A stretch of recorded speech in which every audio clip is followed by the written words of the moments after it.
अली के लाल हैं जो गरीबों को पाल लेते हैं, अली के लाल हैं जो गरीबों को पाल लेते हैं, जो गिरते हैं उन्हें वो संभाल लेते हैं। अली के लाल हैं जो गरीबों को पाल लेते हैं, जो गिरते हैं उन्हें वो संभाल लेते हैं। और मेरे गौस पाक को खुदा ने वो मर्तबा दिया कि मेरे गौस कब्र से मुर्दा ज़िंदा निकाल लेते हैं, कि मेरे गौस कब्र से मुर्दा ज़िंदा निकाल लेते हैं। ये थे मोहम्मद मिनहाज रज़ा जो अपनी मीठी आवाज़ से हम लोगों को मनक़बत इमाम हुसैन से नवाज रहे थे।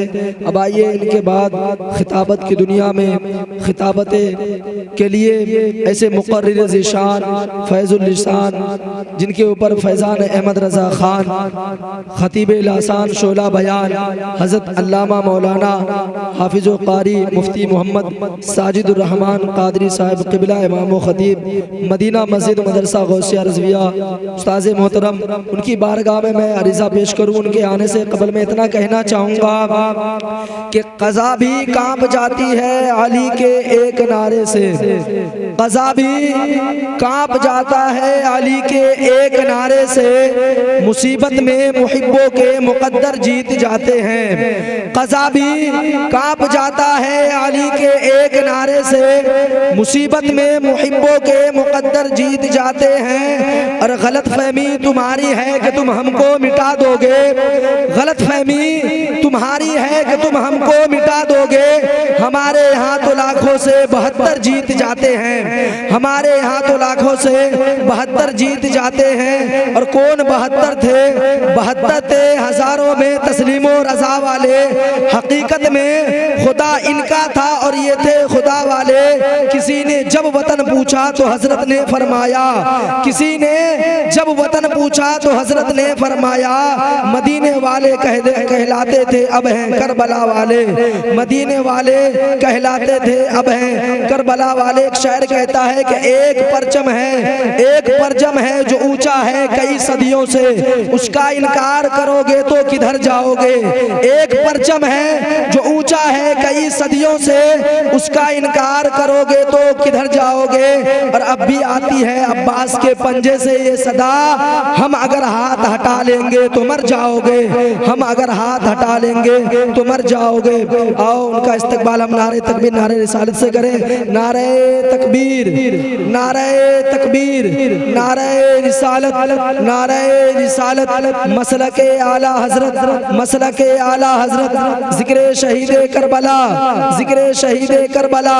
नारे तकबीर, नारे रिसालत। लकल हम्दु या अल्लाह वस्सलातु वस्सलामु अला मुहम्मद रसूलुल्लाह सल्लल्लाहु तआला अलैहि वसल्लम। अम्मा बाद, फ़अऊज़ु बिल्लाहि मिनश शैतानिर रजीम। बिस्मिल्लाहिर रहमानिर रहीम। इन्नमा युरीदुल्लाहु लियुज़हिबा अन्कुमुर रिज्सा अहलल बैति व युतहिरकुम तत्हीरा। सदक़ल्लाहु मौलानाल अज़ीम व बल्लगना रसूलुहुन नबियुल अमीनुल मकीनुल मुतीनुल मुबीनुल करीम। व नहनु अला ज़ालिका लमिनश शाहिदीन व शाकिरीन व ज़ाकिरीन व सामिईन व नासिरीन वल्हम्दुलिल्लाहि रब्बिल आलमीन।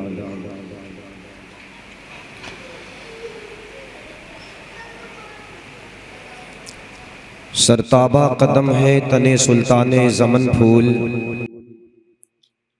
सरताबा कदम है तने सुल्ताने ज़मन फूल। लब फूल, देहन फूल, ज़क़न फूल, बदन फूल।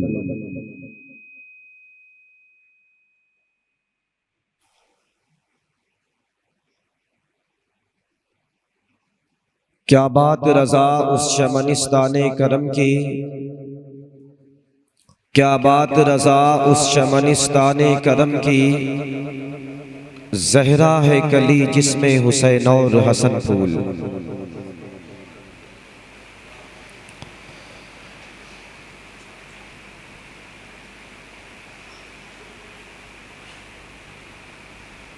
और आपके बिरादर उस्ताद ज़मन अल्लामा हसन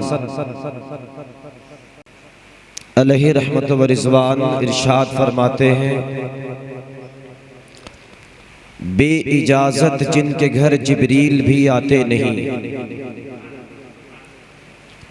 बे इजाज़त जिनके घर जिब्रील भी आते नहीं, कद्र वाले जानते हैं कद्र शाने अहले बैत।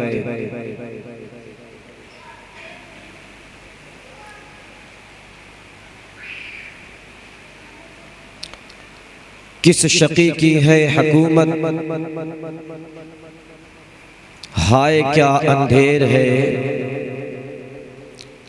किस शकी की है हुकूमत, हाय क्या अंधेर है। दिन दहाड़े लुट रहा है कारवाने अहले बैत, दिन दहाड़े लुट रहा है कारवाने अहले बैत।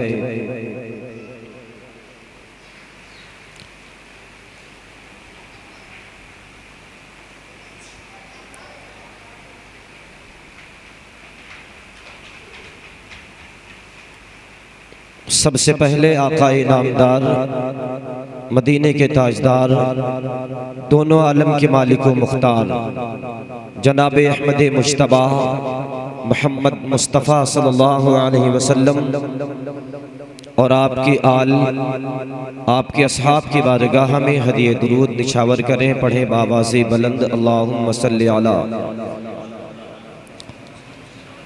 सैयदना व सनदना व शफीअना व तबीबना व करीमना व बारिक वसल्लिम सल्लु अलैहि सलातुन व सलामुन अलैका सय्यदी या रसूल अल्लाह, सल्लु अलैहि सलातुन व सलामुन अलैका सय्यदी या हबीब अल्लाह सल्लल्लाहु तआला अलैहि वसल्लम। कुरान मजीद फुरकान हमीद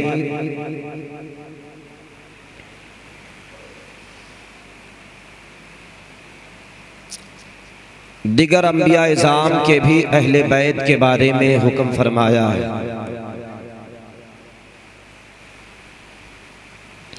जैसा कि हज़रत इब्राहीम अला नबीना के अहले बैत हज़रत इस्माइल ज़बीउल्लाह के बारे में भी कुरान ने वाज़ेह फरमाया, वो भी आपके अहले बैत हैं। जैसा कि अल्लाह ताला ने हज़रत मूसा और आपकी बीबी के दरमियान उनके अहले बैत का जिक्र फरमाया कि जैसा कि हज़रत मूसा फरमाते हैं कि मुझे उस दरख्त के पास आग नजर आ रही है, अपनी बीबी हज़रत सफूरा से। इसी तरह से अल्लाह ताला ने अपने प्यारे महबूब सल्लल्लाहु अलैहि वसल्लम के अहले बैत का भी जिक्र कुरान में वाज़ेह फरमाया है। इन्नमा युरीदुल्लाहु लियुज़हिबा अन्कुम रिज्सा अहलल बैत व युतहिरकुम तत्हीरा। बेशक ऐ महबूब हम तुम्हारे घर वालों से उनके जिस्म से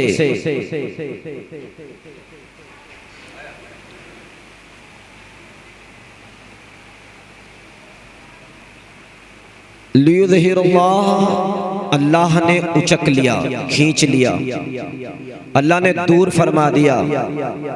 अन्कुम रिज्सा अहलल बैत व युतहिरकुम तत्हीरा, निजासत को दूर फरमा करके उन्हें खूब सुथरा कर दिया, उन्हें खूब पाक कर दिया। और जिसे खुदा पाक करे उसे दुनिया की कोई भी ताकत नापाक नहीं कर सकती है। जिसे खुदा पाक बताए उसे दुनिया के किसी भी समंदर में कितना भी नहला लो, कोई ऐसा पानी नहीं है कि जो पानी उस शख्सियत को दोबारा कहे कि नहीं हमने पाक किया है, कोई ऐसा पानी नहीं है। चाहे वो नहर फुरात हो, इराक में बहता हुआ कोई भी दरिया हो, मुल्क हिंदुस्तान में बहता हुआ अना सागर हो, ये सब अहले बैत है। और ये इस कदर पाक है, इस कदर पाक है कि दुनिया की तमाम औरतें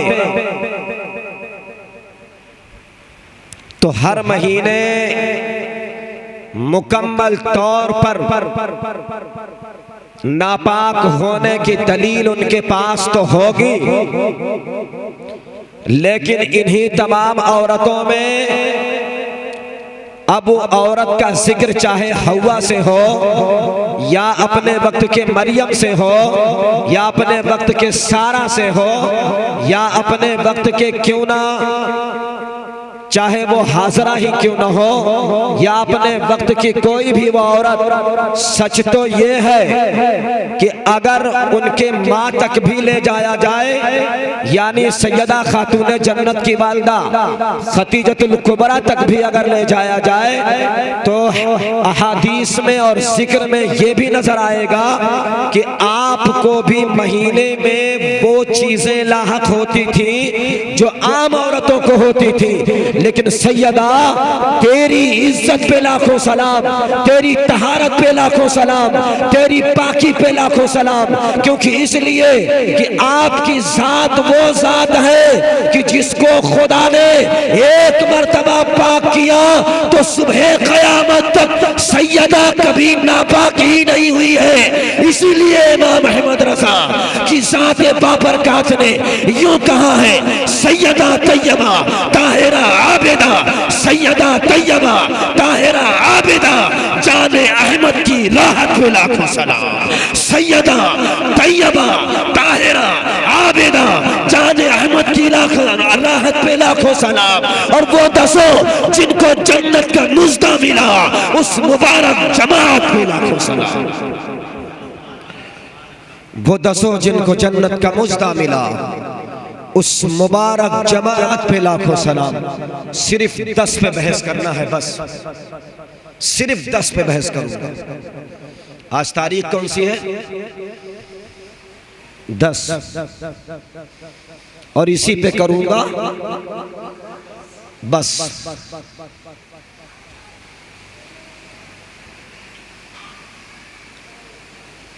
क्योंकि इसलिए इमाम अहमद रज़ा ने खूब फरमाया है, वो दसों जिनको जन्नत का मुज़्दा मिला, उस मुबारक जमात पे लाखों सलाम। कौन दसों?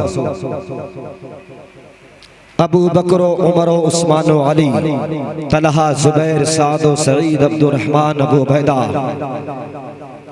ये दसों ऐसे हैं जिनको अल्लाह के रसूल ने जन्नती करार दिया। क्या करार दिया है? जन्नती। अल्लाह के रसूल ने जन्नती करार दिया है। लेकिन वाहर जन्नती और कैसा जन्नती? देखिए, ये जन्नती तो हैं, लेकिन इसमें भी कुछ बातें हैं। यकीनन अबू बकर की शान मुस्तफ़ा के बाद अगर कोई ज़ात है तो वो अबू बकर की है। बाद अज़ अंबिया अगर किसी का मर्तबा है तो यकीनन वो अबू बकर का है, यकीनन वो अबू बकर का है। लेकिन मैं एक बात बता दूं आपको, सैयदना अबू बकर सिद्दीक रज़ियल्लाहु ताला अन्हु, सैयदना इमाम हुसैन रज़ियल्लाहु ताला अन्हु, जब आप खिलाफत के मसनद पर बैठे थे तो आपका बचपन का आलम था। आप 4 हिजरी को पैदा हो चुके थे। शाबान अल मुअज़्ज़म 4 हिजरी को, 4 शाबान अल मुअज़्ज़म। तारीख में 2 तारीखें हैं, 4 और 5। 5 शाबान अल मुअज़्ज़म 4 हिजरी को आपकी विलादत हो चुकी थी और मुकम्मल तारीख में यह वजाहत है कि आपकी पैदाइश के साथ साथ आपके मौत का भी चर्चा, आपकी शहादत का भी चर्चा साथ साथ रहा है। इमाम हुसैन एक ऐसी शख्सियत है कि जिसकी विलादत के साथ साथ जिसकी शहादत भी बयान होती रही है। आप सोचिए कि मौत और जिंदगी का दोनों का किस्सा साथ चल रहा है। वो जात इमाम पाक की है। अच्छा, डरे कौन? जिसे मरने का खौफ हो, और जिसे मरने का खौफ ही ना हो वो कहां डरेगा? क्योंकि इसलिए जिसके पैदाइश का जिक्र अगर चल रहा हो तो साथ में अगर शहादत का भी जिक्र चल रहा हो तो यकीनन उसकी जिंदगी की कहानी अजीब व गरीब होगी, अजीब ताज्जुब खेज उसकी जिंदगी होगी। सैयदा उम्मे सलमा रज़ियल्लाहु ताला अन्हा सरकार मदीना सल्लल्लाहु अलैहि वसल्लम की बारगाह में आती हैं और कहती हैं, या रसूल अल्लाह सल्लल्लाहु अलैहि वसल्लम, आपके जुल्फे अंबर इस कदर उलझे हुए क्यों हैं? सरकार सल्लल्लाहु अलैहि वसल्लम ने कहा, उम्मे सलमा, मेरे पास अभी फरिश्ता आया और मेरे गोद में जो बैठा हुआ मेरा नवासा है उसकी शहादत की जगह और उसका दिन, उसका वक्त, उसके हालात, उसके मामलात, सारी चीजें लाकर हमारे सामने रख दिया है। अच्छा, आज के दौरे हाजरा में हमारे भाई तारिक साहब अंसारी प्रोडक्शन वाले, इनसे कहो कि हजरत इसको रिवर्स करके दिखाओ, तो कहेंगे हजरत रुक जाइए, अभी रिवर्स करके दिखा दे रहे हैं। लेकिन ये समझ रहे हैं लोग कि आज के दौर में ये कैमरा और ये तमाम चीजें बहुत आगे हैं। सुनो, वो उस दौर की बात कर रहा हूं जिस दौर में इसका वजूद और इसका जिक्र ही नहीं था। सैयद दो आलम सल्लल्लाहु अलैहि वसल्लम से उम्मे सलमा कहती है, या रसूल अल्लाह, ये क्या फरमा रहे हैं आप कि मैं इमाम हुसैन की शहादत की जगह देख रहा हूँ? या रसूल अल्लाह, वो कौन सी जगह है? आका इरशाद फरमाते उस जगह का नाम करबला है। कहा, या रसूल अल्लाह, वो कौन सा दिन होगा? आका ने इरशाद फरमाया, वो दिन जुमा का होगा। कहा, या रसूल अल्लाह, वो वक्त कौन सा होगा? आका ने इरशाद फरमाया, वो वक्त मेरे खुतबे का होगा। हजरत उम्मे सलमा फरमाती, या रसूल अल्लाह, कितने शहीद होंगे? आका इरशाद फरमाते हैं 72 शहीद होंगे। अब जब हजरत उम्मे सलमा और सवाल करती हैं, या रसूल अल्लाह, कौन कौन शहीद होगा? आका इरशाद फरमाते हैं, मेरा बेटा हुसैन शहीद होगा, उसका बेटा अली अकबर शहीद होगा, उसका बेटा अली असगर शहीद होगा, मेरा जो है बेटा हसन का बेटा कासिम शहीद होगा। जब आका ने नाम बताना शुरू कर दिया तो हजरत उम्मे सलमा कहती, या रसूल अल्लाह, किसी किताब में देख करके पढ़ रहे हैं क्या? आका ने फरमाया, किताब को देख करके नहीं, हुसैन के चेहरे को देख करके बता रहा हूँ। पता ये लगा, नबी तो वो नबी है कि हुसैन का चेहरा देखे तो करबला की शहादत बयान कर दे। और कोई खैब क्या तुमसे नेहा हो भला, और कोई खैब क्या तुमसे नेहा हो भला, जब ना खुदा ही छुपा तुम पे करोड़ों दूर। और कोई खैब क्या तुमसे नेहा हो भला, जब ना खुदा ही छुपा तुम पे करोड़ों दुरूद। अज़ीज़ाने वक़ार, बात कह लेने के ये है कि आज कहते हैं कि नबी को इल्म गैब।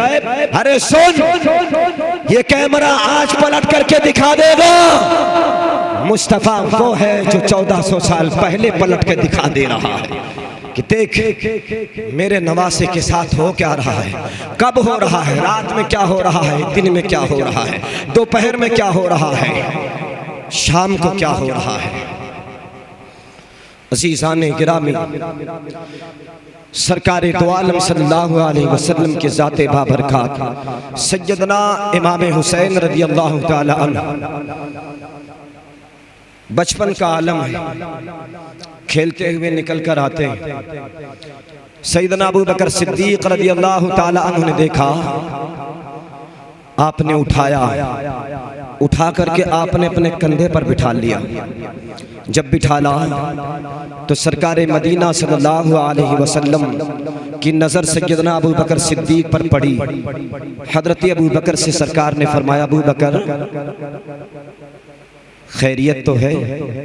सैयदना अबू बकर सिद्दीक रज़ियल्लाहु ताला अन्हु अर्ज़ करते हैं, हाँ या रसूल अल्लाह, मेरे आका। सरकार अबू बकर सिद्दीक रज़ियल्लाहु ताला अन्हु ने अर्ज़ की, मेरे आका, आपने हम 10 सहाबा को जन्नती करार दिया। आपने हम 10 सहाबा इकराम को जन्नती करार दिया है, लेकिन मेरे आका, हम लोग जन्नत में जाएंगे तो अपने किए और अपने आमाल की बिना पर जन्नत में जाएंगे।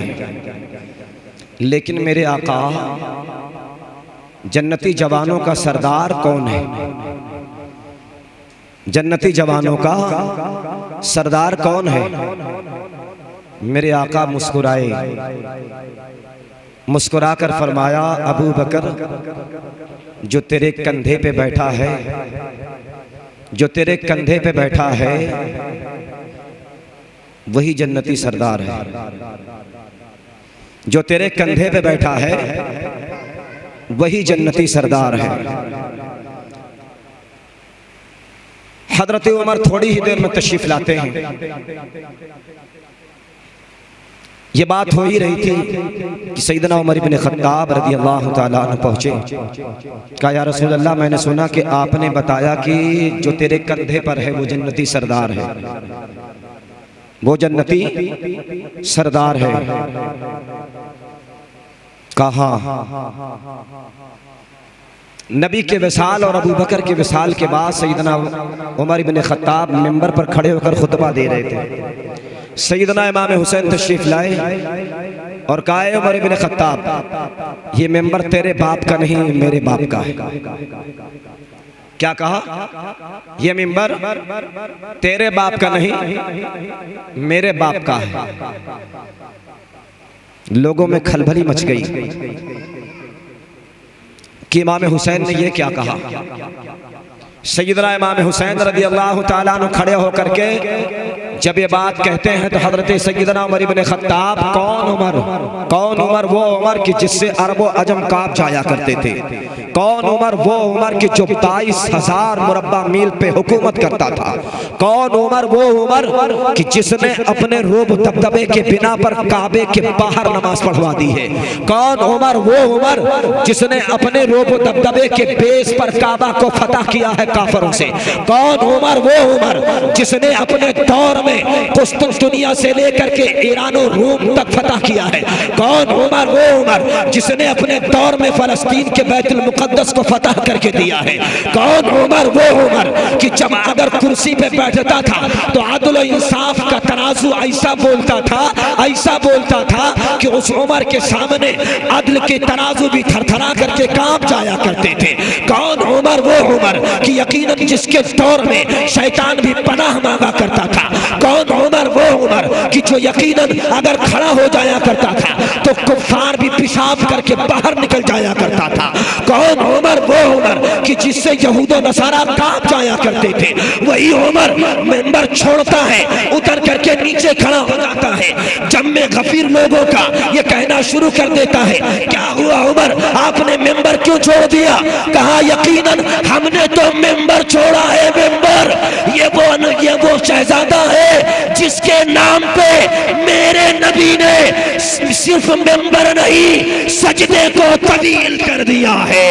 अगर हुसैन पुश्त पे खड़ा हो जाया करके तो नबी एक मर्तबा नहीं बल्कि 33 मर्तबा सुभान रब्बी आला कहने पे मजबूर हो जाता। ये वो हुसैन, उमर तो वो है जो हुसैन के नाम पे मिंबर छोड़ दे, लेकिन हुसैन वो है कि अगर नाना के पुष्ट पे बैठ जाए तो नाना सजदे से सर उठाने के लिए तैयार नहीं होता। हुसैन वो है,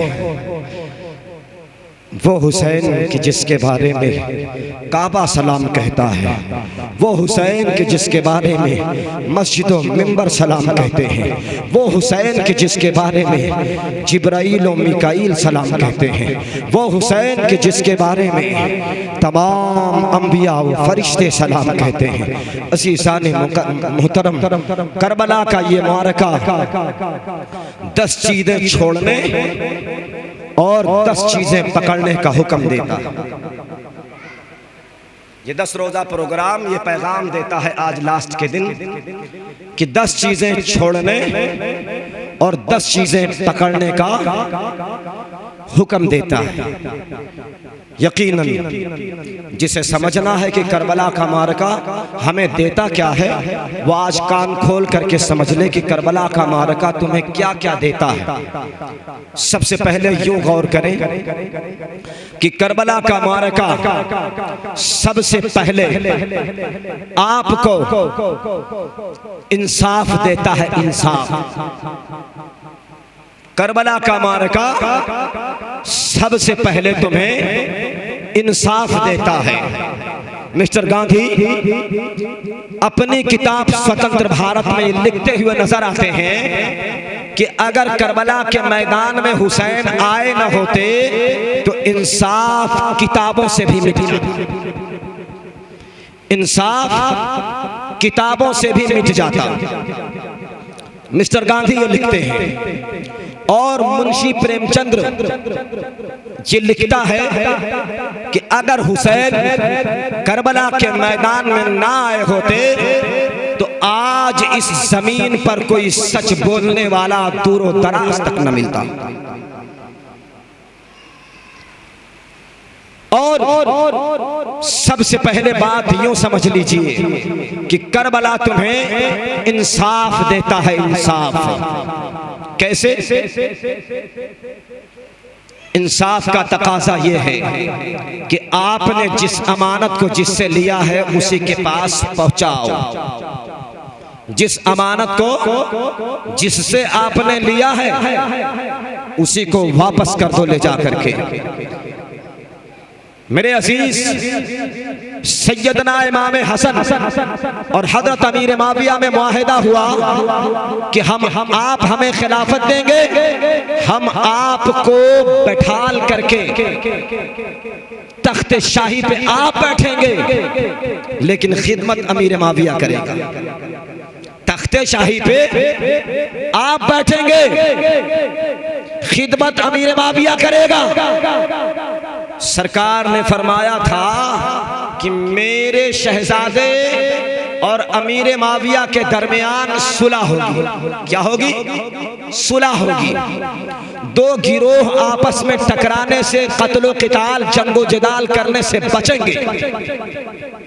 सरकार ने हजरत अमीर माविया और इमाम हसन के दरमियान ये वजाहत फरमा दी। इमाम हसन ने हजरत सैयदना अमीर माविया रज़ियल्लाहु ताला अन्हु को खिलाफत अता कर दी। आप शाम के खलीफा रहे, आपने शाम की बादशाहत को संभाला।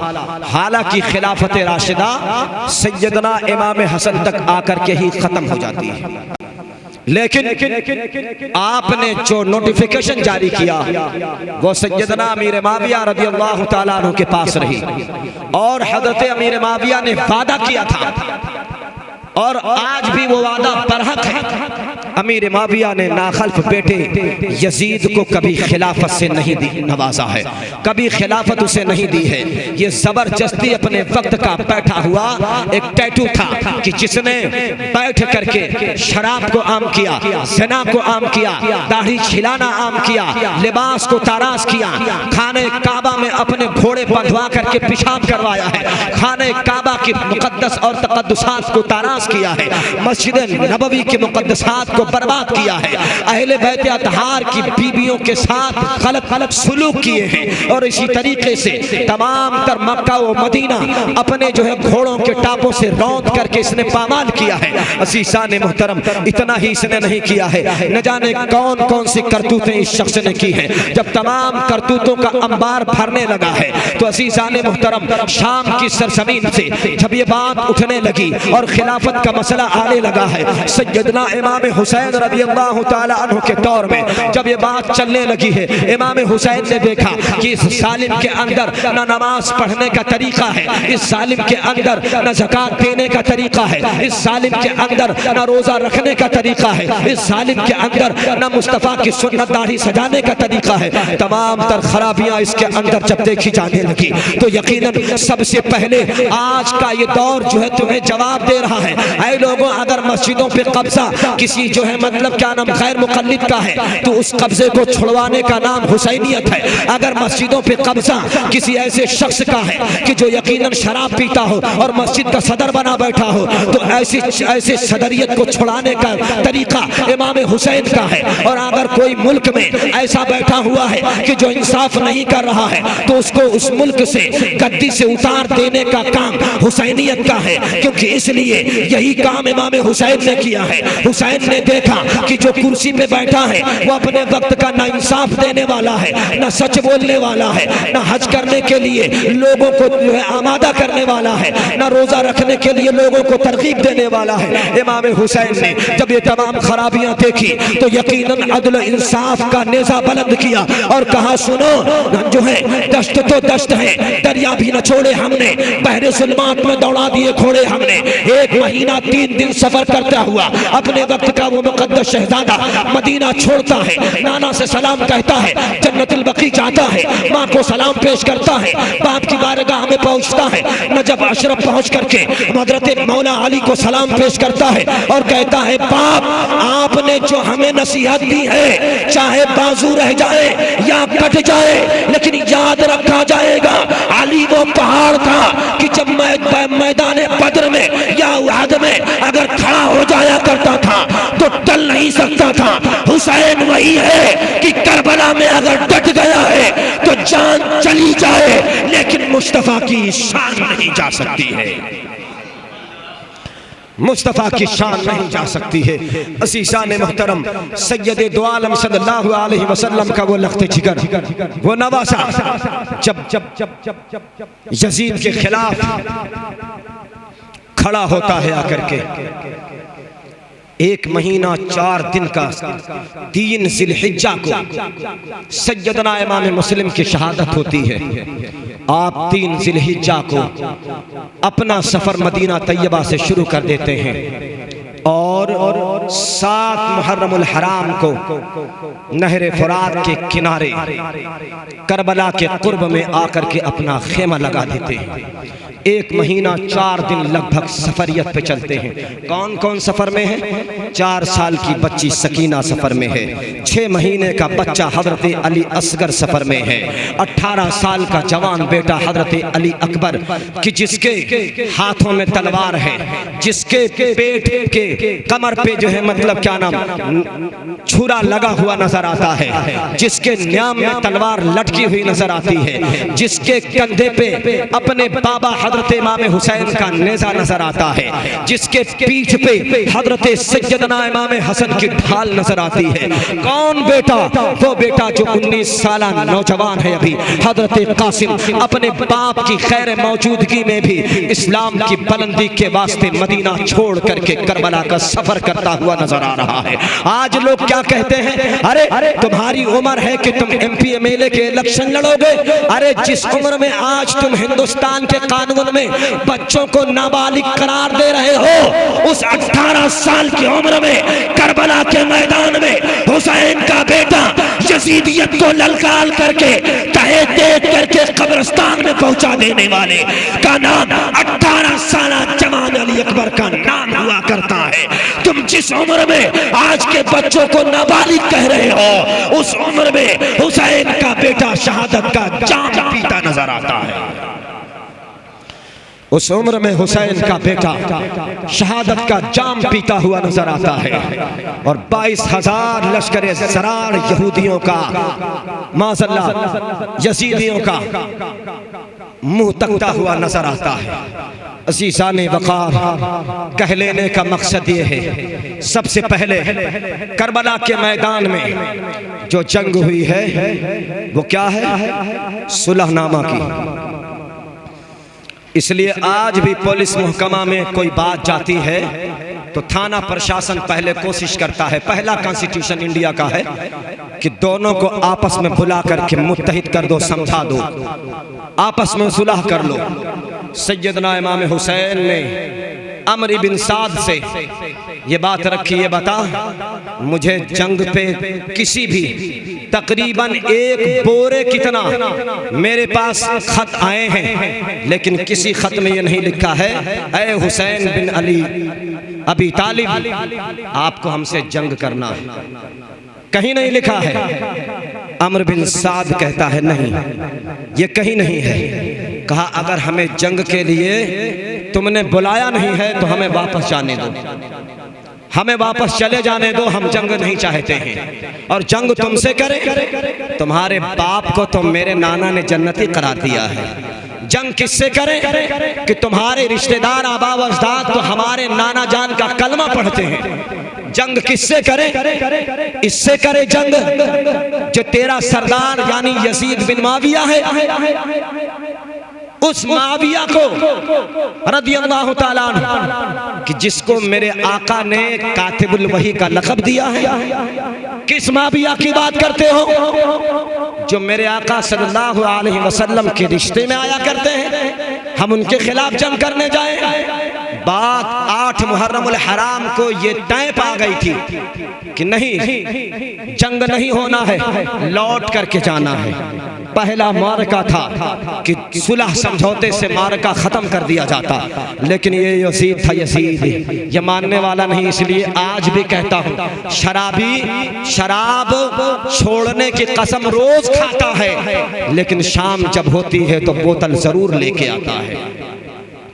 शाम जब होती है तो बोतल जरूर लेकर के आता है। सुबह को तौबा करता है और शाम को पी करके टन नजर आता है। यही वो काम उसका था। इसलिए इमाम हुसैन ने कहा सर तो जा सकता है, लेकिन मुस्तफा की शरीयत नहीं जा सकती है। अज़ीज़ान वक़ार, उसने अमर इब्न साद को माजूल कर दिया और इब्न ज़ियाद को गवर्नरी के तख्ते पर ला करके खड़ा करने की कोशिश कर दिया। इब्न साद ने देखा कि मुझे जब माजूल ही किया जा रहा है, तुम दूसरा क्यों आए? कहने लगा जंग मैं ही करूंगा जो भी कुछ। लेकिन अब आओ देखो, जिसके मुकद्दर में ही खराबी हो तो कहा क्या जा सकता है, कहा क्या जा सकता है। अज़ीज़ान वक़ार, हमें और आपको समझना है कि करबला का मारका हमें दर्स क्या देता है। करबला का मारका ये कहता है क्या? सबसे पहले मैंने बताया आपको कि इंसाफ, झूठ को छोड़ो, इंसाफ की तरफ आओ। और इंसाफ को अल्लाह ने यकीनन करके दिखाया है। कैसा इंसाफ करके दिखाया? आओ देखो किस तरीके से वो आए तो 72 आए और उसमें 6 महीने का बच्चा भी है, उसमें 4 साल की बच्ची भी है, उसमें जो है मतलब अपने वक्त की बहन भी है, उसमें अपने वक्त की बीवी भी है, उसमें अपने वक्त का भतीजा भी है, उसमें 21 सादात इकराम भी हैं, 72 नुफूसे कुदसिया हैं। लेकिन आओ देखो अल्लाह ने इंसाफ कैसा किया है। कैसा किया इंसाफ कि अल्लाह ताला ने करबला का मारका तो दिखाया आपके सामने, लेकिन याद रखो वो 72 शहीद तो हो गए। और अल्लाह ने ऐसा इंसाफ किया, ऐसा इंसाफ किया कि अपने वक्त के मोहम्मद बिन हनफिया को करबला के मैदान के बाद तमाम यजीदियों के खिलाफ खड़ा किया। और जितने मारे तो मारे मोहम्मद बिन हनफिया ने, जो बचे थे वो उबैद बिन सकफी ने ऐसा हाल किया, ऐसा हाल किया कि पूरे यजीदियों का जनाजा निकाल करके रख दिया। और अल्लाह ताला ने ऐसा इंसाफ किया, ऐसा इंसाफ किया कि मत पूछो, आसमान से रब ताला खून बरसा देता है, बर्तनों में खून इकट्ठा होता है। और जो है करबला के मैदान में जलजला का वक्त आ जाता है, जमीन हिलने लगती है, जिन्नात आओ बका करने लगते हैं, फरिश्ते दुआएं करने लगते हैं। पता ये लगा अल्लाह ताला ने हुसैन को ऐसा इंसाफ दिया, ऐसा इंसाफ दिया कि जब हुसैन कहता है मौला अली अकबर को शहीद किया, अब तू राजी हुआ या नहीं? अली असगर को शहीद किया, अब तू राजी हुआ या नहीं? अपने वक्त के मोहम्मद बिन कासिम को शहीद किया, अब तू राजी हुआ या नहीं? अपने वक्त के अब्दुल्ला बिन हसन को शहीद किया, अब तू राजी हुआ या नहीं? रब रब रब ताला की रहमत जोश में आती है, कहता है हुसैन मैं तो राजी हो गया, ये बता कि तू राजी है या नहीं? इसी इसी असना में कुरान पढ़ो, मजा आएगा। कुरान कहता है रज़ियल्लाहु अन्हुम व रदू अन्हु, अल्लाह उनसे राजी है और वो अल्लाह से राजी है। पता ये लगा हुसैन खुदा से राजी है और खुदा हुसैन से राजी है। लेकिन मर गया यजीद, हुसैन जिंदा है सुबह क़यामत तक और जन्नती सरदारों का एक सरदार नजर आता है। मर गया यजीद कि जिसका नाम लेवा सुबह क़यामत तक कोई न रहा। इसलिए मुसलमानों, सबसे पहला दर्स आपका है कि अल्लाह करबला में इमाम हुसैन को हाजिर करके आपको इंसाफ का दर्स दे रहा है। लोगों, जब अपने वक्त का जालिम और जाबिर हुक्मरान अगर बैठा हो तो डरने की जरूरत नहीं है। अपने वक्त का अगर शराबी कबाबी जानी अपने वक्त का बैठा हो कुर्सी पे तो उससे डरने की जरूरत नहीं है। अपने हक को पाने के लिए और अपनी शरीयत को बुलंद करने के लिए अगर तुम्हें किसी को अपनी आइडियोलॉजी बनाना है, किसी को अपना आइडियल बनाना है, किसी को अपना लीडर बनाना है तो किसी और के पास मत जाओ। तुम्हारे पास इमाम हुसैन जैसा लीडर पहले से मौजूद है। मेरे अजीज, आओ, आज का वो दिन है। आज की हुसैनियत में और हुसैन में जमीन और आसमान का फर्क है। जमीन और आसमान का फर्क है। सबसे पहला फर्क मैंने आपको दिखाया इंसाफ का। दूसरा हक आपको मैं दिखा रहा हूं क्या? आज का हुसैनी यहां आकर आप बैठने के लिए आ तो गए हैं, लेकिन सच्चाई के साथ अगर खुदा के घर में बैठे हुए आपसे पूछूं कि ये बताओ ईशा की नमाज पढ़े हो या नहीं, तो आधे ऐसे निकल जाएंगे कि जिन्होंने ईशा की नमाज पढ़ी नहीं। सच है या नहीं? सच है या नहीं?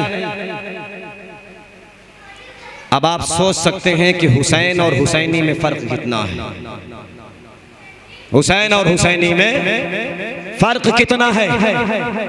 दूसरा मामला यह है कि हुसैन वो है जो मदीना से चला, करबला आया, 1 महीना 4 दिन लगा, लेकिन तारीख से पूछा जाए हुसैन ये बताओ कि हालत सफर में नमाज जो है 4 रकत जो है वो 2 रकत हो जाती है, कसर हो जाती है, आपने वो भी छोड़ा या नहीं?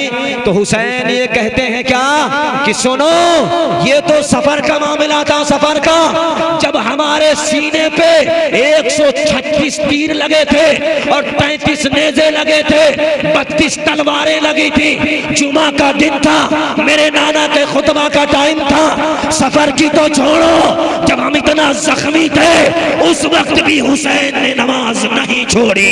और आज के ये मुहर्रम का हाल ये है कि लोग हुसैन के नाम पे जुलूस तो निकाल रहे हैं, जलसा तो कर रहे हैं, लेकिन हुसैन और हुसैनियत में फर्क आज और उस दौर का ये रहा है कि हुसैन ने 136 तीर खाया, 32 नेज़े खाए, 33 तलवारें खाई, लेकिन नमाज नहीं छोड़ी।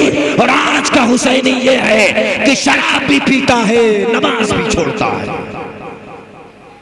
फर्क ये है, शराब भी पीता है, नमाज भी छोड़ता है। लेकिन हुसैन ने उम्मत को ये पैगाम दिया है, ऐ उम्मत, हुसैन ने दिखावे के लिए अपना सर नहीं दिया है, नमाज को बचाने के लिए अपना सर दिया है, मुस्तफ़ा की शरीयत को बचाने के लिए अपना सर दिया है, मुस्तफ़ा के कानून को बचाने के लिए अपना सर दिया है, कुरान को बाकी रहने के लिए अपना सर दिया है, शहादत के मर्तबे को बचाने के लिए अपना सर दिया है। मेरे अजीज, आओ, 2 मैंने बताया, तीसरा मैं आपको बता रहा हूं कि ऐ लोगों, जब बात तुम्हारे शरीयत की आ जाए तो ये तुम्हें नहीं देखना होगा कि तुम्हारे बच्चे या तुम्हारी बीवी या तुम्हारे साथ जो हैं वो आकिल हैं, बालिग हैं या नहीं हैं। तीसरा कानून मैं आपको यूं बता दूं कि सैयदना इमाम हुसैन ने शराब से बचने के लिए, झूठ से बचने के लिए, दगा से बचने के लिए, महंगाई से बचने के लिए, दादागिरी से बचने के लिए, गुंडागर्दी से बचने के लिए, दाढ़ी छिलाने वालों की ताजीम ना करने के लिए। अगर दाढ़ी छिलाने वाले की ताजीम ही होती तो इमाम हुसैन भी यजीद के गिरोह के साथ नमाज पढ़ लेते। इमाम हुसैन भी यजीद के गिरोह के साथ नमाज पढ़ लेते। नमाज उधर भी हो रही थी। हुर बिन रियाही ने पूछा, हुजूर मुसल्ला तो उधर भी बिछा है। अब कहते क्या है, अरे यार बरेलवी तो और किसी फिरका के पीछे नमाज पढ़ता नहीं।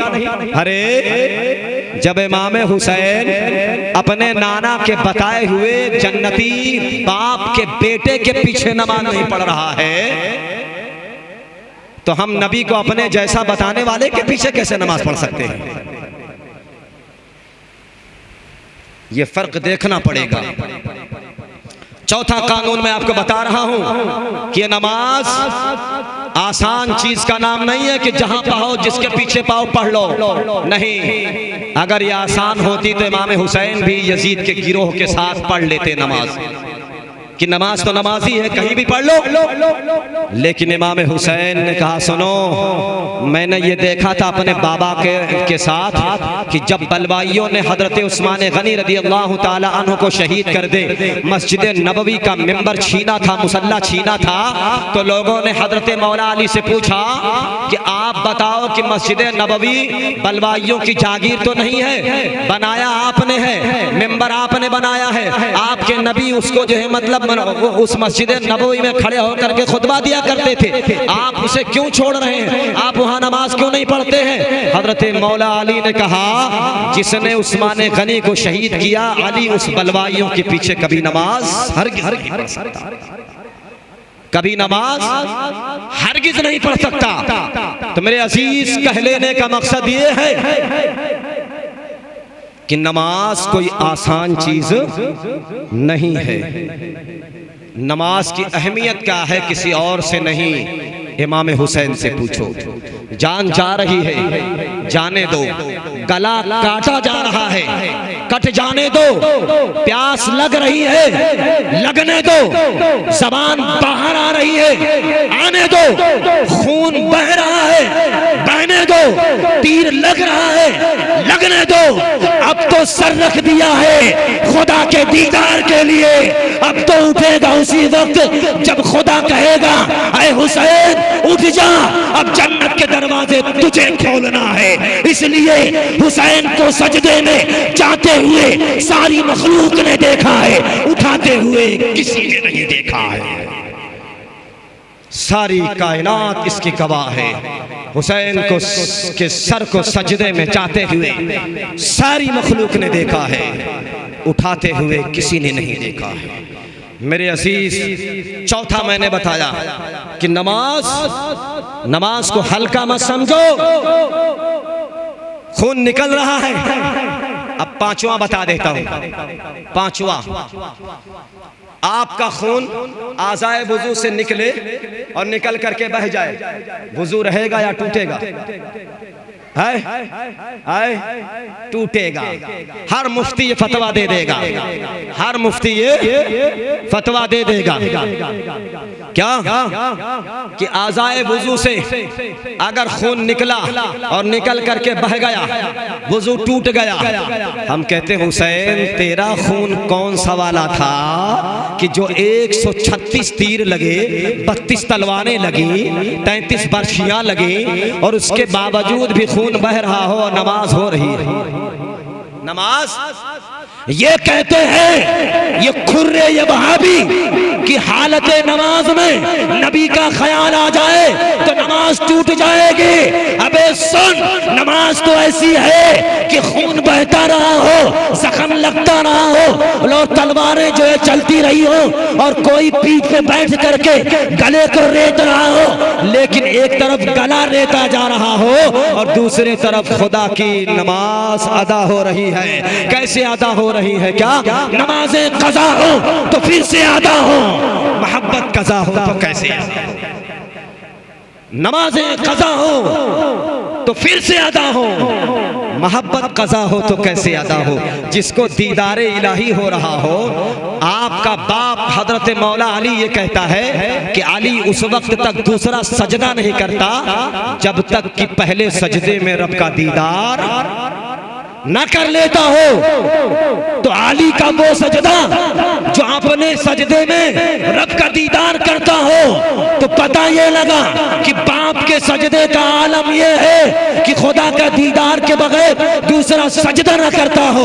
तो बेटे ने भी कहा, ओ मेरे वालिदे मोहतरम, आप दूसरा सजदा करने के लिए खुदा के दीदार का इंतजार करते हैं, हम ऐसा सजदा करेंगे कि हमेशा खुदा का दीदार ही करते रहेंगे। हम ऐसा सजदा करेंगे कि हमेशा खुदा के दीदार ही में रहेंगे। ये वो हुसैन है, ये वो हुसैन है। इसलिए मेरे अजीज, मैंने बता दिया कि 4 कानून ये हैं कि जो आपको सलाह देते हैं कि कितना भी आपको काम तराजू उठाए हो, नमाज का वक्त आ गया छोड़ दो। क्यों? तलवारें चल रही हैं, नमाज का वक्त आ गया है, हुसैन अल्लाह अकबर पे आ गया है? नमाज की अहमियत इसे कहते हैं।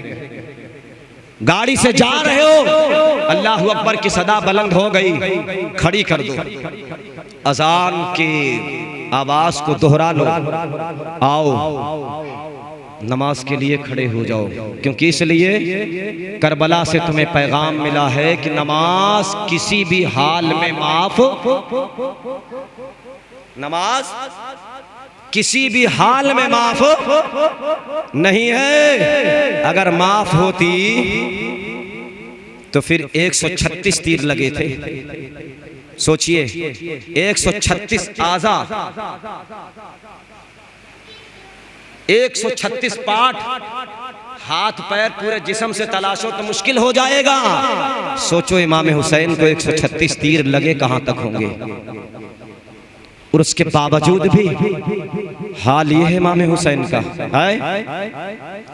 करबला का 5वां पैगाम, करबला का 5वां पैगाम, जब तुम्हारे ऊपर जिहाद फर्ज हो जाए तो तुम ये मत देखो कि तुम्हारे गोद में 5 साल का बच्चा है, तुम ये मत देखो कि तुम्हारे गोद में 6 माह का बच्चा है, तो तुम ये मत देखो कि तुम्हारे साथ ये 4 साल की बच्ची है, तो तुम ये मत देखो कि तुम्हारा बेटा 18 साल का जवान है, पहले इसकी शादी करना है, तो तुम ये मत देखो कि तुम्हारा बेटा 19 साल का जवान है, पहले इसकी दुल्हन लाना है। अगर यही होता तो इमाम हुसैन भी हजरत कासिम के बारे में कहते कि बाप तो पहले ही शहीद हो गया है, बेटा कासिम अभी तुम रुक जाओ, पहले तुम्हारी शादी करना है, फिर तुम्हें जिहाद में चलना है। यहां से दर्स मिलता है मुसलमानों कि तुम्हें अपने दीन को बचाने के लिए अपनी जवानी और अपना बचपन और अपना बुढ़ापा नहीं देखना होगा, बल्कि हक इंसाफ और अपनी जवानी और अपने तमाम माल दौलत सब खुदा की रजा के लिए अल्लाह की राह में कुर्बान करना ही पड़ेगा। उस जंग का नाम जंगे करबला है। आओ मेरे अजीज, और मैं दिखाता हूं और दिखाता हूं।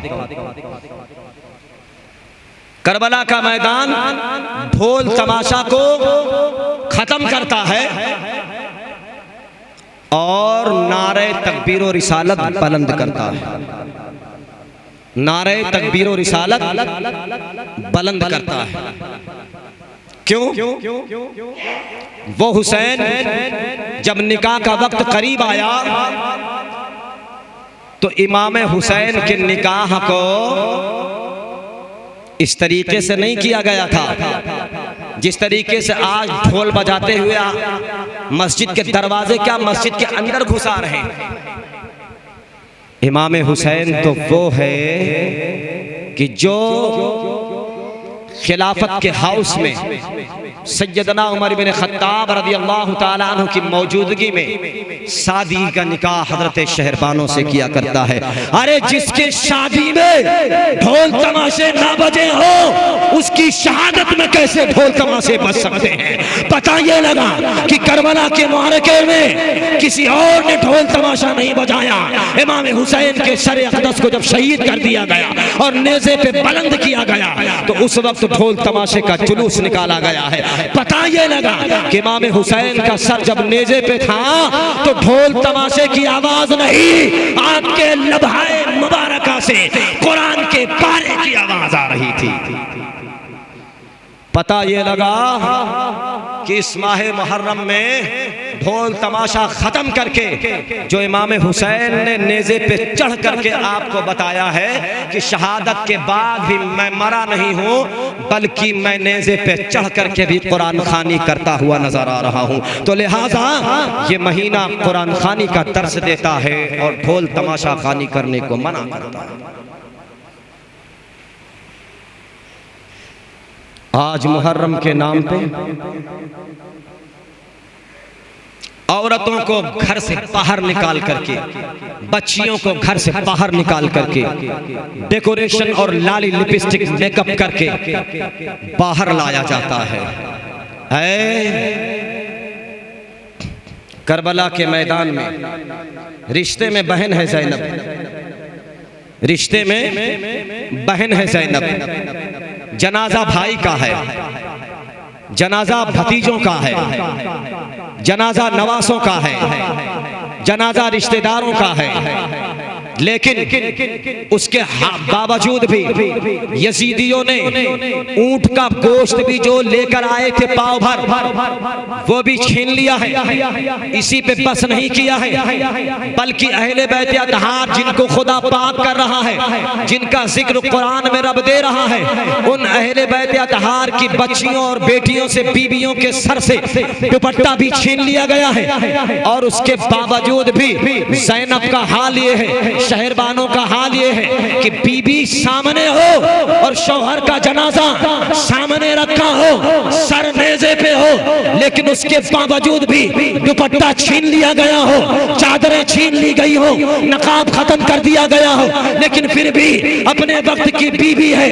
कौन सी बीबी है? किसी और की बेटी नहीं, कोई गरीब की बेटी नहीं, ईरान की बादशाह यज़दजर की बेटी है, किसी गरीब के घर की बेटी नहीं, बल्कि शहंशाही दौर में पलने वाली बीबी है, किसी और के घर की बेटी नहीं। ईरान जिसके कब्जे में मुकम्मल था उसके घर की बेटी है, किसी और की शहजादी नहीं। ईरान पे जिसका राज था वो राज घराने की बेटी है, उसके बावजूद भी दुपट्टा छीन लिया गया है, चादरें छीन ली गई हैं। फिर भी हजरत ज़ैनब से पूछा शहरबानों ने कि अब क्या किया जाए। हजरत शहरबानों ने कहा कुछ भी हो जाए, अल्लाह ताला ने औरतों को कमर के नीचे तक बाल अता किए हैं, उस बाल को आगे कर लो, चेहरा भी ढक जाएगा, सीना भी ढक जाएगा। करबला का मारका औरतों के वास्ते पर्दे का हुक्म देता है कि दुपट्टा छिन जाए चले जाने दो, नकाब छिन जाए चले जाने दो, रोट जो है अपने वक्त की ओढ़नी छिन जाए चले जाने दो। लेकिन जो रब ने तुम्हें बड़े बाल दिए हैं, अगर चाहोगे तो हुसैन की इज्जत भी बचा लोगी, जनाजा भी बचा लोगी। आज मुहर्रम के नाम पे ये ढोंग रच करके बच्चियों और बेटियों को लाली लिपस्टिक मेकअप करा करके बाहर लाने वाले का नाम मुहर्रम हो चुका है। वो करबला का मारका था जब सैयदा ज़ैनब ने तलवार हाथ में उठाई, जब बढ़ता हुआ लश्कर आगे आया कि इमाम हुसैन की लाश मुबारका पे घोड़ों को दौड़ा दिया जाए, सैयदा ज़ैनब ने जब तलवार उठाई तो यकीनन एक ही ज़रब में 2 घोड़े के पांव काट दिए। लोगों ने कहा ये ज़ैनब है या कोई आसमान से उतरा हुआ फरिश्ता है कि जिसकी ताकत का आलम यह है कि एक ही ज़रब में 2-2 घोड़े के पैर साफ हो जा रहे हैं। सैयदा ज़ैनब ने पर्दे में रह करके कहा यजीदियों इसी पे बस कर लो तो अच्छा है, वरना तुम्हें मालूम हो जाएगा कि बहन का प्यार भाई के लिए होता क्या है। अब छठा कानून बता दूं आपको, ऐ बीवियों से प्यार करने वालों, इस्लाम वाला नहीं करता है तुमसे कि बीवी से प्यार मत करो। वो अपने वक्त की बीवी भी थी, जो मदीना छोड़ करके शौहर के साथ करबला जा रही है, जिसे मालूम है कि यकीनन इसे शहीद किया जाएगा, फिर भी छोड़ करके जाने को राजी नहीं है। और आज अगर शौहर महीने में 5,000 रुपए ना दिया, वादा था कि महीने में 5,000 देंगे, और किसी महीने में बेचारे ने 4,000 दिया, तो बीबी छोड़ करके घर निकल गई मायके। पूछा गया किस लिए? कहा 1,000 रुपए कम था नजराने में, इसलिए घर निकल गई, है ना। लेकिन सोचो, जिसे मालूम है कि करबला में से शहीद किया जाएगा, उसके बावजूद भी मदीने से लेकर के करबला तक का गम ढो रही है, वो बीबी है। कौन बीबी? जो अपने वक्त की ईरान की सबसे बड़ी शहजादी हो, फिर भी इमाम हुसैन के साथ संगलाख जमीनों में पैदल सफर करते हुए नजर आ रही है। सोचो, इस्लाम से पहले जितने ऐशो इशरत हो गई, लेकिन इस्लाम लाने के बाद सैयदा शहरबानों ने कहा क्या? सुनो, किसी और से नहीं, सारे सैयदों का हसब व नसब करबला की जमीन पे खत्म हो चुका था, लेकिन अगर किसी का नसब चला है तो वो शहरबानों से इमाम ज़ैनुल आबिदीन का नसब चला है। इमाम ज़ैनुल आबिदीन का नसब चला है। करबला ये तुम्हें दर्श देता है कि अगर कोई शौहर है तो बीबी बनने का तरीका अगर सीखना है तो करबला से, शहरबानों से सीखो। और भाई बहन का रिश्ता अगर निभाना देखना है तो कहीं और से मत देखो। सैयदा ज़ैनब और इमाम हुसैन के दरमियान भाई बहन का रिश्ता कैसे निभाया जाता है, उससे देखो कि किस तरीके से निभाया जाता है। और भूखा रह करके भी, मैं आपको 8वां कानून बता रहा हूँ, भूखा रह करके भी इस्लाम पे कायम रहने का दर्स अगर सीखना है तो सैयदा ज़ैनब, सैयदा सुकैना, सैयदा सकीना और हजरत सैयदना इमाम ज़ैनुल आबिदीन से पूछो। सैयदना इमाम ज़ैनुल आबिदीन से पूछो कि भूखा रह करके इस्लाम बचाया कैसे जाता है। आज इमाम साहब को अगर खाना न जाए तो इमाम साहब किसी को नहीं बख्शेंगे, सबका हाल बुरा कर देंगे। लेकिन उस इमाम से पूछो जो सारी कायनात का इमाम है, जो सारी कायनात का इमाम है। एक दिन नहीं, 2 दिन नहीं, मुअर्रिख लिखता है कि जिस दिन से इमाम हुसैन की शहादत हुई है, हजरत इमाम ज़ैनुल आबिदीन ने कभी पेट भर के न खाना खाया है न पानी पिया। वो हाल था इमाम ज़ैनुल आबिदीन का। 10वां मारका आपको मैं बता देता हूँ कि ऐ लोगों, 10वां फ़र्क ये है कि मुहर्रमुल हराम के मौके पर हम और आज जो आज ताज़ियादारी कर रहे हैं, ये ताज़ियादारी इमाम हुसैन के दौर में न थी, न है और न रहेगी।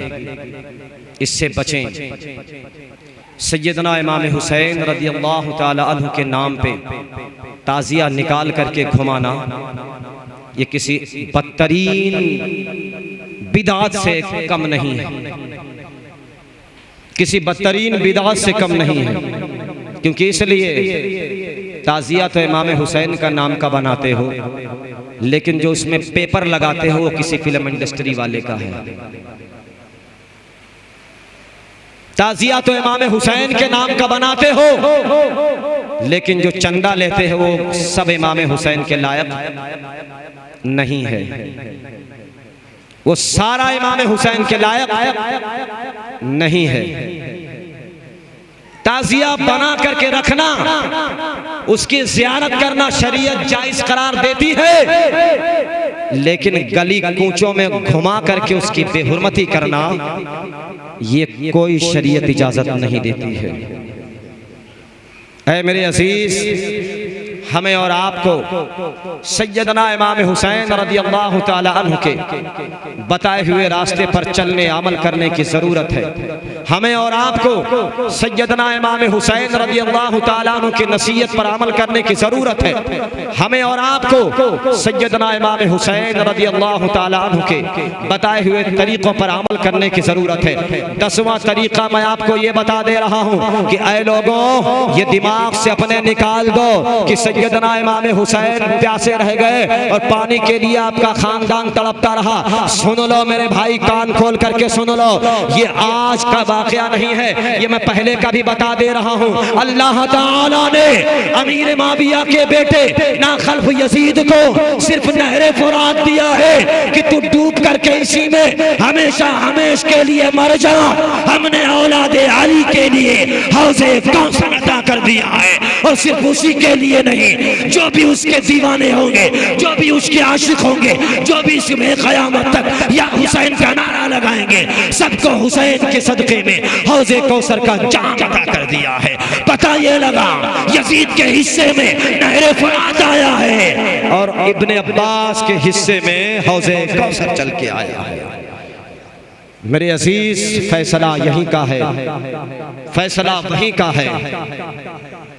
जो वहां से हो यहीं आके हो, जो यहाँ नहीं वो वहां नहीं। वो कमाल हुस्ने हुजूर है कि गुमाने नक्शे जहां नहीं। इस यजीद का हाल बड़ा बुरा रहा। एक यहूदिया राहिबा लड़की हसीना नाम के चक्कर में आया ये, और उसने इसका कत्ल किया। 3 दिन इसके लाशों को चील कौओं ने खाया है। उसके बाद हम्स में इसको दफन किया गया। आज भी इसके कब्र के सामने से मेन रोड हाईवे गुजरा हुआ है। जो भी उतरता है पहले जूता चप्पल मारता है इसके कब्रों पे, तब जाकर के जाया करता है। मेरे अजीज, कत्ले हुसैन असल में मर्ग यजीद है। इस्लाम जिंदा होता है हर करबला के बाद।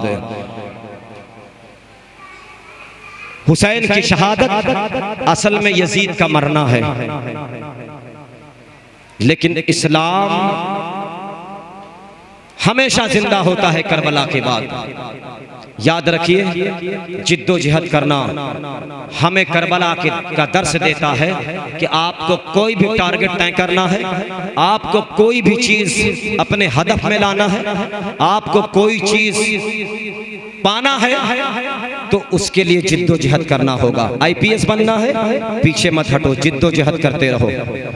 अपने तारीख को बाकी रखना है, जिद्दोजहद करते रहो। अपने मंजिल को पाना है, पीछे मत हटो, जिद्दोजहद करते रहो। क्योंकि इसलिए हुसैन अपने हदफ को पाने के लिए, अपने शहादत के मर्तबे को पाने के लिए, जैसे सारी दुनिया आज ये कहा करती है, दिखा दे या इलाही वो मदीना कैसी बस्ती है जहां पर रात दिन मौला तेरी रहमत बरसती है।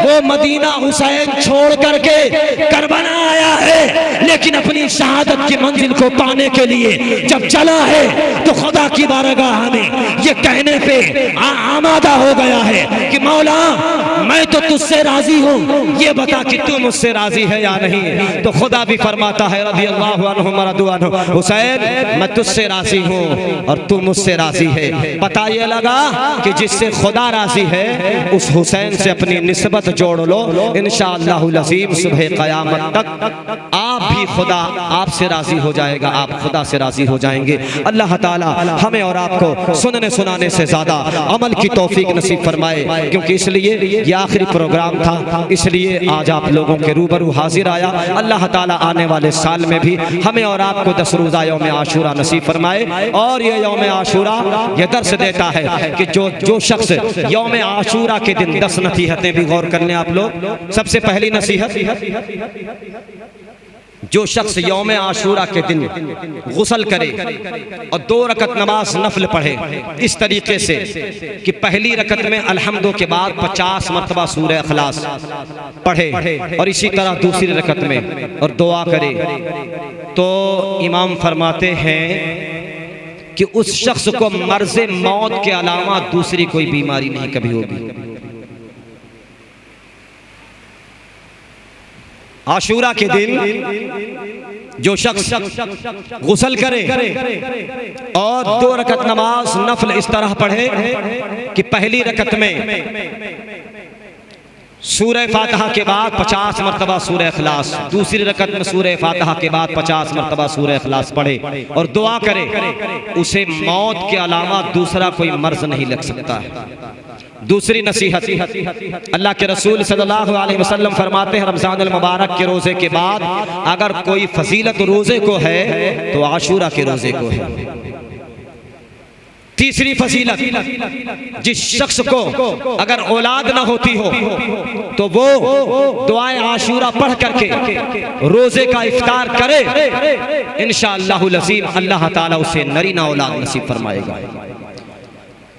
चौथी नसीहत आपके सामने कि जो शख्स इस यौम आशूरा में जेल में बंद है या कहीं मुजरिम है, इस हाल पे कि उसका जुर्म नहीं लेकिन जबरदस्ती बंद किया गया है और जबरदस्ती उसे मुजरिम बनाया जा रहा है, तो यौम आशूरा के दिन रोज़ा रख करके इफ्तार करे और दुआ करे। इंशाअल्लाह ताला अल्लाह ताला ने इसी आशूरा के सदक़े में हज़रत यूसुफ को मिस्र के जेल से रिहाई अता की है। इंशाअल्लाह इसी आशूरा के सदक़े में अल्लाह आपको भी रिहाई अता करेगा। चौथी सूरत, अगर कोई शख्स किसी गड्ढे में गिर गया है, निकल नहीं पा रहा है, तो दुआए आशूरा पढ़े और दुआ करे वहीं से, इंशाअल्लाहुल अज़ीम अल्लाह गैब से उसकी मदद करेगा, चाहे वो कुएं में हो या किसी खोह में हो, गड्ढे में हो, इंशाअल्लाहुल अज़ीम वो उससे निजात पा जाएगा। क्योंकि आशूरा के दिन अल्लाह ताला ने यूसुफ को कुएं से निकाला। पांचवी नसीहत, अगर आप किसी परेशानी में मुब्तला हैं और उससे निजात चाहते हैं तो फिर इंशाअल्लाहुल अज़ीम आशूरा की दुआ और 3 मरतबा अल्हम्दु शरीफ, 3 मरतबा सूरह इखलास, 3 मरतबा कुल औज़ बिरब्बिल फलक और 3 मरतबा कुल औज़ बिरब्बिन नास पढ़ करके अल्लाह की बारगाह में तौबा करें। इंशाअल्लाहुल अज़ीम अल्लाह ताला तुम्हारी तौबा को कबूल फरमाएगा। क्योंकि इसलिए अल्लाह ताला ने आदम की तौबा को भी आशूरा के दिन कबूल फरमाया। मेरे अजीज, ये आशूरा की तारीख बड़ी मुतबर्रक तारीख है, इसलिए छठी नसीहत आपके लिए है कि आप उस पर गौर फरमाएं। अगर आप कर्जदार हैं, किसी का कर्ज अदा नहीं कर पा रहे हैं, तो आप 10 रोजे रखें और 10 रोजे रखने के बाद आशूरा की रात में जाग करके इमाम हुसैन के सदक़े में दुआ करें। अल्लाह ताला इंशाअल्लाहुल अज़ीम आपको कर्ज से शुबुक्दोशी अता फरमा देगा। क्योंकि इसलिए अल्लाह ताला ने हुर बिन रियाही को आशूरा के दिन जब आपने कहा हुजूर मेरा कर्ज है कि मैं उसे अदा कैसे कर पाऊंगा, इमाम हुसैन ने कहा कल हश्र के दिन नाना जान के हुजूर खड़े होकर के आपके कर्जे की सिफारिश करूंगा। इसलिए मेरे अजीज, आपसे मेरी गुजारिश है कि आप इसे करने की कोशिश करें। आशूरा के दिन आप नाबालिग बच्चों को टॉफी, बिस्किट, पानी बांटें। किसको? नमाजियों को बाद में, नाबालिग बच्चों, नाबालिग बच्चों को दूध दें, शरबत दें, पानी दें, टॉफी दें। और अगर ये मुतवातिर 10 दिन करते रहे तो पूरा महीना वो बच्चा जहां से आप गुजरेंगे आपको पलट पलट कर देखता ही रहेगा। उतनी दुआ नमाजी नहीं करेगा जितनी दुआ उस नाबालिग की आंखें आपके लिए करती जाती रहेंगी। जहां जहां आप जाओगे पलट पलट कर वो आपको देखता रहेगा। और ये अदा हजरत अली असगर को इतनी पसंद कि अल्लाह ताला अली असगर के सदके उस टॉफी, बिस्किट और पानी वाले की बख्शिश फरमा देगा। इसे सीखो तो पहले, लेकिन यहाँ क्या है, अरे 10 रुपए दिए थे यार, पता नहीं वो कहाँ गया। बचें, इतनी खैरात करो करबला वालों के नाम पे। यार ये तो करबला वालों का मामला है, आप सरकारे गरीब नवाज का एहसान नहीं अदा कर सकते हो। अगर वो अपने वक्त का ना सागर ना कब्जे में लिया होता ना तो हमारा और आपका वजूद ही ना होता। ये जान लो, समझ रहे हैं ना? तो एक कटोरा कम से कम हिंदुस्तान में इमाम हुसैन हजरत गरीब नवाज के वालिदैन के नाम पे अगर किसी गरीब को पिला दे रहे हो तो इंशाअल्लाहुल अज़ीम गरीब नवाज का भी फैज़ आप पर जारी होगा और इमाम हुसैन का भी फैज़ आप पर जारी होगा। ये नसीहत सातवीं आपको है। और इसी तरीके से आप अपने उलमा, अपने इमाम, अपनी मस्जिदों के वास्ते आशूरा के दिन में कुछ न कुछ जरूर करें, ताकि जब कल हश्र में मस्जिदें आपके जन्नत में ताज बनाई जाने लगे तो आप भी ये कहें क्या, ऐ मौला मैंने ये ईंट इमाम हुसैन के नाम की लगाई है, मैंने ये ईंट इमाम हुसैन के नाम की लगाई है। ऐ मेरे अजीज, इस पे भी गौर करें। ये आप लोगों की बहुत बड़ी बड़ी चीज़ें हैं जो आपको अमानत के तौर पर दे रहा हूं। और मेरी गुजारिश आपसे है कि आप आशूरा के दिन अगर अल्लाह से ये वादा करें, मौला मैं अब तक तो बहुत गुनहगार था, अब तक मेरी फजर भी कज़ा हुई, ज़ुहर भी कज़ा हुई, असर और मगरिब इशा भी कज़ा हुई, सब कज़ा हो गई मौला, लेकिन जिस दिन से मैंने जिक्र हुसैन सुना है कि हुसैन को 136 तीर लगे, 32 तलवारें लगी, 33 नेज़े लगे, लेकिन इमाम हुसैन ने कभी नमाज नहीं छोड़ी। ऐ मौला अब हमें भी तौफीक अता फरमा कि अब हम भी कभी नमाज न छोड़ें। इंशाअल्लाहुल अज़ीम आप भी कभी नमाज नहीं छोड़ सकते हैं, क्योंकि इसलिए ये आशूरा का सदका है, ये आपकी नबी नसीहत। आप इस पे गौर करें। 10वीं नसीहत ये है कि अगर हमारी बच्चियां, हमारी बहनें, हमारी माएँ अगर हजरत ज़ैनब को अपने आइडियल और अपनी आइडियोलॉजी बनाना चाहती हैं तो याद रखें इमाम सैयदा ज़ैनब रज़ियल्लाहु ताला अन्हा व सलामुल्लाहि अलैहा कि अल्लाह ताला ने आप पर ऐसी रहमतें बरसाई हैं, ऐसी रहमतें बरसाई हैं कि मुअर्रिख इस बारे में लिखता है कि अगर जिस औरत को औलाद ना होती हो, बांझ हो, वो सैयदा ज़ैनब रज़ियल्लाहु ताला व सलामुल्लाहि अलैहा के नाम रोज कुरान अज़ीम सूरह मुज़म्मिल शरीफ पढ़ करके आपके नाम साले सवाब करे, इंशाअल्लाहुल अज़ीम 9 महीने मुकम्मल नहीं होंगे कि अल्लाह ताला उसे उम्मीद अता फरमा देगा और उसे नेक साले औलाद नसीब फरमा देगा।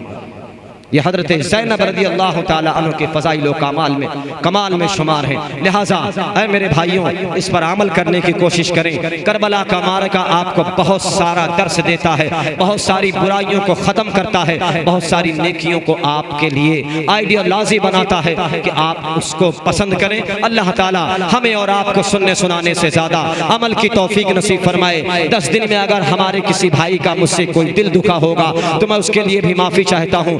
और अगर किसी ने कैसे भी दामे दिरमे कदमे सुखने जो भी हिस्सा लिया है, अल्लाह ताला हमें और हाफिज मुबश्शिर साहब के जरिए कबूल फरमाए और सबके हिस्से को कबूल फरमाए। और इस 10 रोज़ा प्रोग्राम को सरकार सैयदी इमाम हसन हुसैन की बारगाह में शरफ़ कबूलियत अता फरमाए। हमारे बच्चों की मेहनत को अल्लाह ताला कबूल फरमाए। हमारी कमेटी, हमारी नमाजी और हमारे तमाम माओ बहनों के हिस्से को अल्लाह ताला कबूल फरमाए और बुलंदी अता फरमाए। इस मस्जिद व मदरसा को उरूज अता फरमाए। हमारे भाई तारिक हुसैन साहब और उनके तमाम अहले खाना और अंसारी प्रोडक्शन को अल्लाह ताला मज़ीद तक़वियत और कामयाबी अता फरमाए। और हमारे जितने भी लोग अभी तक बैठे रहे, उन माओ बहनों को, भाइयों को, बच्चों को अल्लाह ताला सबको सुनने सुनाने से ज़्यादा अमल की तौफीक नसीब फरमाए। हश्र में इमाम हुसैन की शफाअत नसीब फरमाए। हमारी और आपकी बख्शिश व मग़फ़िरत फरमाए। अस्सलामु अलैकुम व रहमतुल्लाह।